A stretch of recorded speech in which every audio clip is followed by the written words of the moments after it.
Il est très fort, il est très très fort. Il n'avait même pas besoin de buzzer pour nous dire que c'était la musique de l'aile ou la cuisse. Oui. Pour commencer, avec... Un cocorico, justement, pour la culture française. Eh bien. Oui, comme dans l'aile ou la cuisse.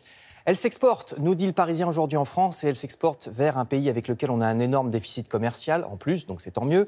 Il s'agit de la Chine. Voyez en photo Alain Chabat, en décembre dernier, qui présentait un de ses films à Pékin. Alors évidemment, c'est une comédie sur le Père Noël qu'il présentait à l'époque, puisque la Chine est une dictature et que seuls les films de pur divertissement sont acceptés par la censure chinoise.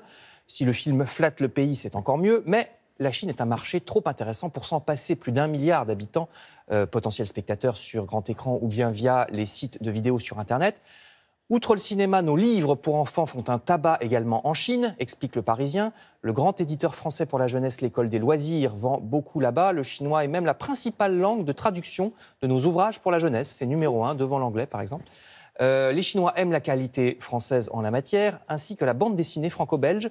Et même dans des pays plus proches du nôtre, comme l'Allemagne, la culture française enregistre en ce moment un succès parce qu'il y a une série policière franco-allemande qui s'appelle Commissaire Dupin, qui est diffusée sur France 3, écrite par un romancier allemand au départ et diffusée aussi en Allemagne. Ça se déroule dans le Finistère. Cette série fait un carton outre-Rhin, à tel point qu'il y a maintenant des touristes allemands qui viennent visiter la Bretagne sur les traces des héros du film, enfin du feuilleton. Tout ça est dans le Parisien.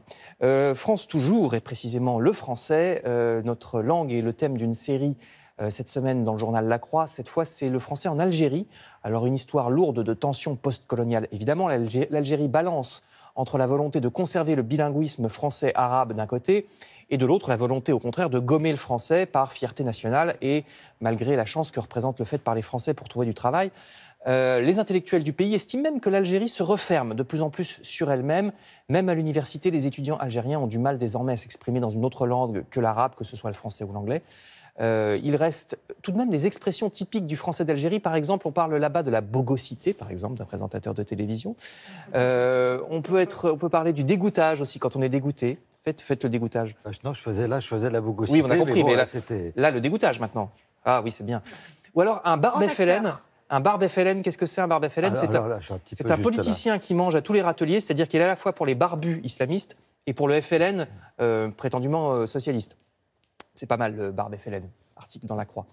Enfin, je termine avec des expositions. Partout en France, le Parisien vous conseille par exemple le musée de la nacre dans la ville de Méru, dans l'Oise. La nacre et les différents objets fabriqués à partir de cette enveloppe intérieure des coquillages. Article dans le Parisien. À l'abbaye d'Aubrive, en Haute-Marne, une exposition sur le peintre contemporain Stéphane Blanquet, voyez ici à gauche, avec une centaine d'œuvres du dessin à la sculpture. Enfin, au musée Réatou d'Arles, dans les Bouches-du-Rhône, expo consacrée à la photographe Véronique Elena. Tous les détails sont dans le Parisien et l'Humanité. Merci. Bonjour.